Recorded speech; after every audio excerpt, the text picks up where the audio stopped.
back to CardsTV. We're talking swimming and diving with head coach Arthur Albiero. As always, I'm Sean Moth. Thanks for joining us.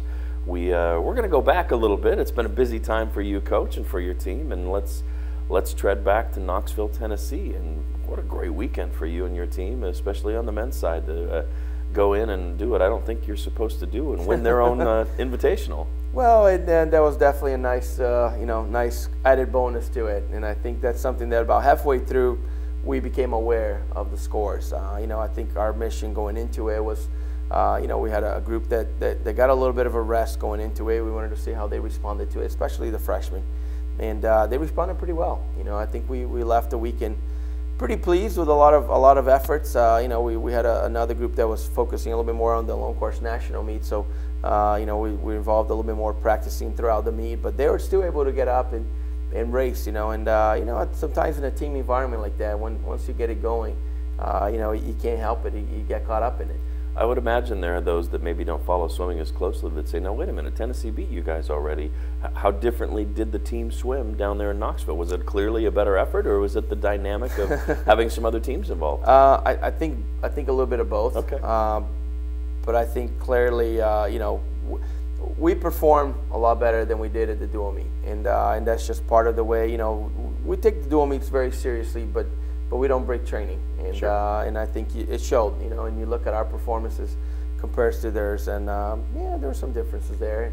And we again, our focus was to just see how close we could move into looking ahead at some of the NCAA cuts, and especially with a format with a long course in the morning. So it allowed us to have an opportunity to have a shot at some more Olympic trial cuts. I know the ladies swam really well too. Are there any individuals that stood out from that weekend?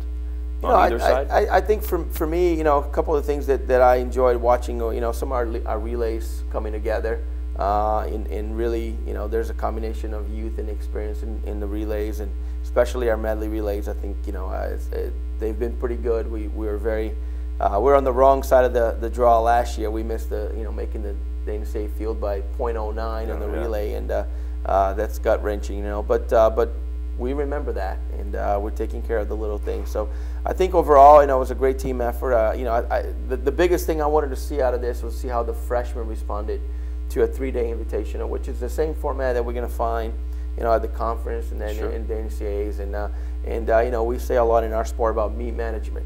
And meet management is, it's how do you manage prelims and finals and relays and a lot of different efforts, and how you recover from effort to effort, and you warm down. And we've actually had some research, some lactate testing done recently, by some of our guys here, Coach Jason and Coach Luke Wakefield in the strength and conditioning department, and performance coaches. And really, we came up with a specific protocol, and that's part of what we were trying to do, is to really incorporate that at this meet. So I think we're pretty pleased with the overall. We accomplished everything we were trying to accomplish, and it set us up to the next thing going forward. And the next thing forward are the long course nationals, and we've talked, this is a different pool setup. This is the Olympic format, if you will, and it definitely favors some swimmers more than others. It just it depends on your style of swimming. Sure. And you had some, earth-shattering performances down in Atlanta. We did. We were very pleased with that. Sometimes as a coach, Sean, we spend a lot of time on the little things that didn't go your way. And as anything, there were a few things that could have gone differently, but I think if you really stop and you look at the things that did go right, I think one of the biggest goals was to allow, especially our international guys, that they had an opportunity to make a qualifying time for their respective Olympic teams, and Carlos Almeida, can breathe a little easier now, sleep a little bit better. That he got his 100 breaststroke cut, and with a new national record for Portugal, lifetime best by over 6/10. So that's what you hope in a meet like that. You go against some of the best competition, not just in the U.S., but some of the best swimmers in the world were at this sure. meet. So it was a great environment, and that's what you hope for. You hope to step up your game to that kind of challenge. Yep. So Carlos will be swimming in London in 2012, representing Portugal with a national record, and he wasn't the only one. Giselle Cohota made quite a splash, no pun intended. No question, Giselle. I think. I kind of joked with her, and I said, Giselle, you're the reason that I coach. And she I think, because I think, seeing her, she struggled a little bit, and as a freshman coming in, a lot of changes, and and performed well at times, but struggled at main meets when she felt a little pressure. And but she never wavered. Her resolve of coming in. She made some really serious changes in her life outside the pool and in everything. And that's what we always talk about, is the hidden training in our sport that makes such a big difference. And I was just really proud to see her put together some really world-class performances, Sean. I mean, we're talking about, she dropped 4 seconds in her 200 breaststroke. I mean, she was pretty good to begin with. Yeah. And now all of a sudden, she's put herself in a position where, there's some exciting things coming ahead for us, So very proud of that, and that's, I think, more than anything, is a testament to our program, of the things that we're doing, and how we, from A to Z, how we offer a preparation that allows somebody like Giselle to come in and really flourish.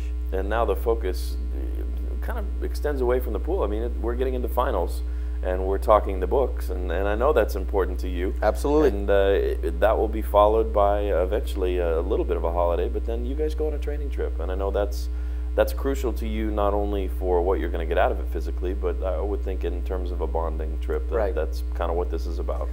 It is, and you touch on it. I think first things first right now is to make sure we finish things right. I got a couple great reports. I'm pleased with where we are. And I think that's one of the big things for us is team GPA, and everybody plays a huge role in that. So that's priority one right at the second here for the next few days, and then get that done. And then we're off to training camp. What I love about training camp, it's sometimes I joke with them, it's a little bit like utopia. You get them out of this environment, the hustle and bustle, and all they get to do is is to basically hang out with each other. It's team building 24/7.